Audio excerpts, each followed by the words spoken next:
Hello friends, welcome back to my channel. তো আজকে নিয়ে চলে এসেছি জলপাইয়ের আচার।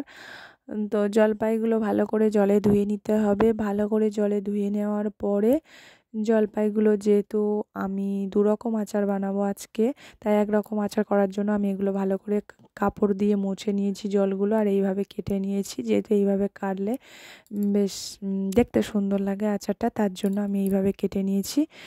আর এইভাবে কেটে নিলে তোমার বেশ ছেড়ে ছেড়ে যায় আচারটা করার পরে, খুব সুন্দর লাগে। তো এগুলো তোমরা যদি এরমভাবে করতে চাও তাহলে জল এরম ঝরিয়ে নেবে।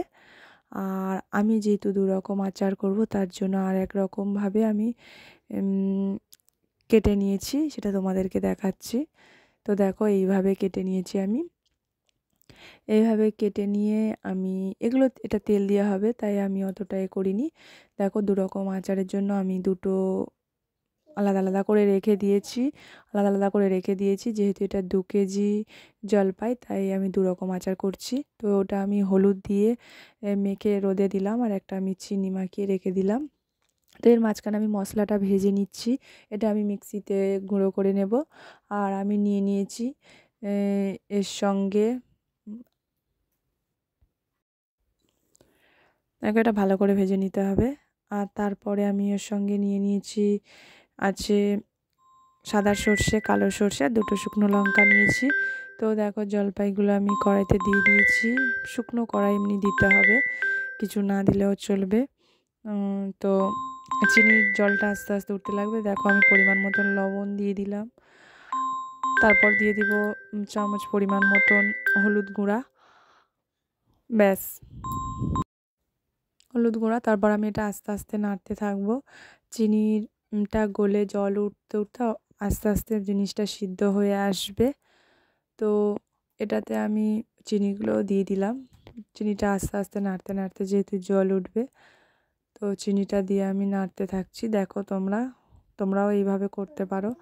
আচারটা বেশ সুন্দর লাগে খেতে, আর নষ্টও হয় না। যেহেতু জল পড়ে না, তো তাই নষ্ট হয় না জিনিসটা, অনেক দিন তুমি রাখতে পারো। আমার তো করা হয়, 1 বছর পর্যন্ত থাকে, ঠিক কোনো অসুবিধা হয় না, রোদেও দিতে হয় না। তোমরাও চাইলে এইভাবে করতে পারো।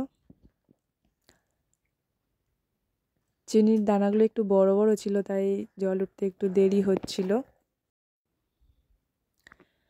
আমার প্রায় অনেকক্ষণ টাইম লেগেছিল, এই চিনিটা জল উঠতে অনেক দেরি করেছিল। তো দেখো, চিনি আস্তে আস্তে জল উঠছে, আর মানে গলে গলে যাচ্ছে, আর জলপাইয়ের কালারটাও চেঞ্জ হতে থাকছে। আস্তে আস্তে আস্তে আস্তে চেঞ্জ হবে। তবে আচারটা করার সময় গ্যাসটা একটু আস্তে দিয়ে করবে, কারণ যত গ্যাস আস্তে থাকবে আচারটাও বেশ তত সুন্দর হবে। বেশি জোরে দিলে যেহেতু তলা ধরে যেতে পারে। আমার চিনিগুলো গলেও গেছে। তো দেখো, আমার জলপাইয়ের আচারটার কালারটা কতটা চেঞ্জ হয়ে গেছে। এরকম আস্তে আস্তে কালারটা চেঞ্জ হয়ে যাবে। দেখো, এখন চিনিটা কতটা কালার চেঞ্জ হয়ে গেছে। তোমরা দেখতেই পাচ্ছ আচারটা কত সুন্দর হয়েছে। দুরকম আচার, দেখো কোনটা ভালো হয়েছে সব থেকে। দেখো, দুরকমই ট্রাই করতে পারো। যেটা ভালো হয়েছে লাইক, কমেন্ট, শেয়ার করে দিও। আর যারা নতুন আছো চ্যানেলে, তারা চ্যানেলটাকে সাবস্ক্রাইব করে দিও। ওকে, বাই। বয়েন দুটো ছিপে আটকে দিলাম। Bye bye.